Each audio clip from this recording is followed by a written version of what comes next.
নমস্কার বন্ধুরা, আশা করি সকলে ভালো আছেন, সুস্থ আছেন। রাত পোহালেই দুটো গুরুত্বপূর্ণ পরীক্ষা 11-এর এবং 12-এর।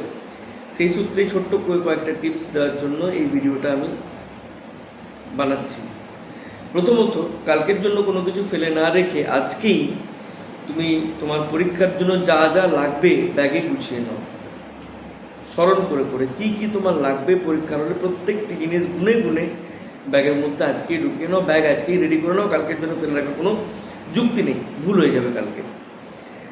নাম্বার 2, মোস্ট ইম্পর্টেন্টলি তোমার হল আইডি মানে অ্যাডমিট কার্ড বা রেজিস্ট্রেশন সার্টিফিকেট, এইটা তুমি দুটো অ্যাটলিস্ট ফটোকপি করে একটা কপি তোমার ব্যাগে রাখবে, যে ব্যাগ নিয়ে তুমি প্রত্যেক দিন পরীক্ষা দিয়ে, এবং আরেকটা কপি যিনি তোমাকে পরীক্ষার হলে পৌঁছে দেবেন তোমার সেই গার্জেনের কাছে রাখতে দেবে। মেন কপিটা তো তোমার থাকবেই পিচবোর্ডে আঁটা। আর অবশ্যই হল আইডির একটা ছবি তুলে সেটা তোমার মোবাইলে সেভ করে রাখবে, ভার্চুয়ালি রাখো বা হার্ড ডিস্কে রাখো, সেটা তোমার ব্যাপার। যাতে করে মানে এটা আমাদের অনেক ক্ষেত্রে আমরা দেখেছি ছেলেমেয়েরা হল আইডিটা ভুলে যায়, দিয়ে টেন্সড অ্যান্ড অ্যাংজাস হয়ে যায়।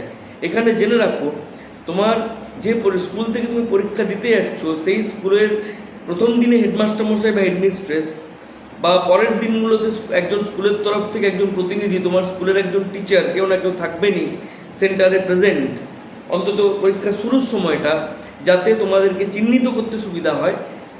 অতএব বাইচান্স যদি ধরেও নিচ্ছি যদি হল আইডি বাইচান্স হারিয়ে গেল, ভয় পাওয়ার কিছু নেই।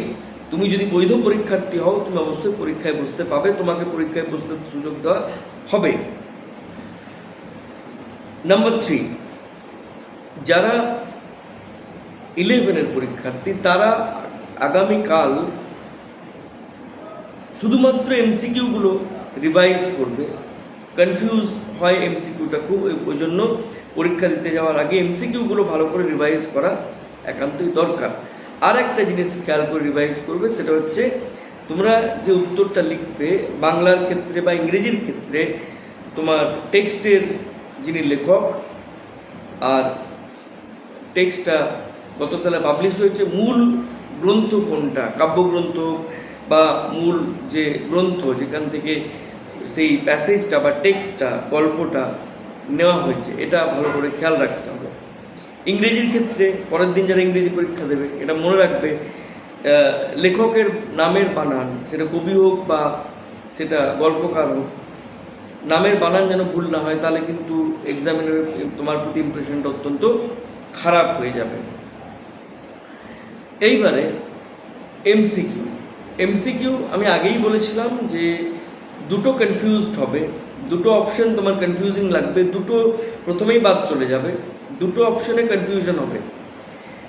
হলে গিয়ে যদি যেগুলো দেখতে পাবে, এটা হবেই অবশ্যই, যে 40টা এমসিকিউ করতে গেলে অন্তত 5-7টা এমসিকিউ তোমার এমন আসবে যেগুলো তোমার কনফিউশন প্রচণ্ড হবে, যে তুমি বুঝতে পারবে না এটা কী হবে। এক্ষেত্রে ছেলেমেয়েরা যেটা করে যে হয়তো 4টে পাচ্ছে না, একটা এ করলো, একটা বি করলো, একটা সি করলো, একটা ডি করলো, এরকম করে। কিন্তু এই পদ্ধতিটা সঠিক নয়। সঠিক পদ্ধতি যে 4টে তুমি যদি পাচ্ছ না তাহলে 4টে এ করে দাও, নাহলে 4টেই বি করো, নাহলে 4টেই সি করো, না 4টেই ডি করো। কারণ 4টে চয়েস, 4টে ABCD 4টে চয়েস, তোমার যদি 4টে তুমি আন্দাজে দাও, 4টেই যদি এ করো, অন্তত একটা কনফার্ম লাগবে, এটা কনফার্ম হলো। আর ক্লাস 12-এর যাদের এমসিকিউ বাদে যাদের একটু বড় প্রশ্ন উত্তর করতে হয়, তোমাদের মধ্যে একটা ভুল ধারণা থাকে ছাত্রছাত্রীদের মধ্যে, আমাদের সময়েও ছিল আমাদের মধ্যে, যে অমুক টপিকটার থেকে উত্তর লিখলে ভালো নাম্বার পাওয়া যাবে, অমুক টপিকটা একটু টাফ, এটা কলম ছোঁয়ালেই নাম্বার পাওয়া যাবে, অমুক টপিকটা একদম ফালতু, ওটাতে লিখলে নাম্বার পাওয়া যায় না। এইরকম কোনো কনসেপশন কিন্তু আমরা যারা খাতা মূল্যায়ন করি, খাতা দেখি, আমাদের মধ্যে কিন্তু নেই। এরকম কোনো গাইডলাইনও মানে বোর্ডের তরফ থেকে বা কাউন্সিলের তরফ থেকে নেই।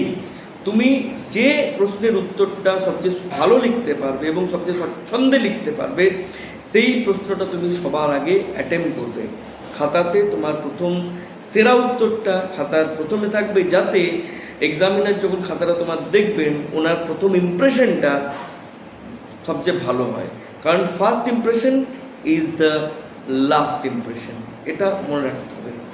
লাস্টলি, শেষের 15 মিনিট যারা ক্লাস 12-এর স্টুডেন্ট আছো, তোমরা দুটো জিনিস কনফার্ম করবে।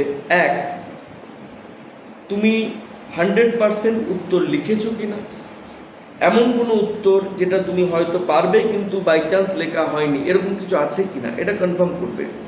2, মার্কিং। প্রশ্নপত্রের মার্কিং ছেলেরা অনেক ক্ষেত্রে করে কি, হয়তো 1-এর ABCDE 5টা উত্তর লিখবে, প্রথমেরটা 1-এর A লিখলো, তারপরেরটা B লিখবে, শুধু C লিখবে, D লিখবে, E লিখবে। নিয়ম হচ্ছে প্রত্যেকটা প্রশ্ন সম্পূর্ণ মার্কিং করতে হবে, মানে 1-এর A, 1-এর B, 1-এর C, 1-এর D, 1-এর E। এইটা করলে এক্সামিনারের খাতা দেখতে এবং ইভ্যালুয়েশন করতে সুবিধা হয়। এই কনফিউশন অনেক সময় আমাদের হয়েছে যে আমরা প্রপার মার্কিং পাইনি এবং আমরা খাতা দেখতে গিয়ে কনফিউজড হয়ে গেছি যেটা কোন উত্তরটা লিখেছে। আন্দাজের ভিত্তিতে নাম্বার আমরা অনেক ক্ষেত্রে দিয়ে দিই যে ছেলেটি বা মেয়েটি সাফারার যাতে না হয়, কিন্তু দিতে আমরা কিন্তু বাধ্য নই আমরা যারা খাতা দেখি। সুতরাং মার্কিংয়ের ব্যাপারটা অবশ্যই খেয়াল রাখবে। যাই হোক, আপাতত এ পর্যন্তই। যেটুকু সময় আছে পড়াশোনা করো, তাড়াতাড়ি শুয়ে পড়ো, হালকা খাওয়া দাওয়া করো, নিশ্চিন্ত মনে পরীক্ষা দিতে যাও। পরীক্ষা তোমাদের সকলেই ভালো হবে। আর অবশ্যই পরীক্ষা দিতে যাওয়ার আগে নিজের জীবনের প্রথম গুরু তোমার বাবা মা, তাদেরকে প্রণাম করবে, তাদের আশীর্বাদ নেবে, এবং যদি ঈশ্বরে বিশ্বাস থাকে তাহলে বাড়ির দেবতাকে প্রণাম করে যাবে, দেবতাদেরকে প্রণাম করে তাদের শুভাশিস নিয়ে অবশ্যই যাবে। বাবা মা যদি ইনকেস বাড়িতে হয়তো উপস্থিত নেই, পরীক্ষার হলে যাওয়ার আগে একবার তাকে ফোন করে নেবে যে বাবা আমি পরীক্ষা দিতে যাচ্ছি, ঠিক আছে? এনারা যে আশীর্বাদটা দেন সেটা অত্যন্ত গুরুত্বপূর্ণ, সেটা খুব কাজে লাগে, সেটা খুব ফ্রুটফুল। যাই হোক, সকলে ভালো থাকুন, সুস্থ থাকুন। ভিডিওটা শেষ পর্যন্ত শোনার জন্য অনেক ধন্যবাদ। এবং যদি ভিডিওটি ভালো লেগে থাকে, কন্টেন্ট ভালো লেগে থাকে, তাহলে অবশ্যই লাইক, কমেন্ট, শেয়ার করে দেবেন, পেজটা ফলো করবেন, সাবস্ক্রাইব করে দেবেন, যাতে বাকি স্টুডেন্টদের আরও উপকারে লাগে। এই ধরনের ভিডিও আগামী দিনে আরও আসতে থাকবে।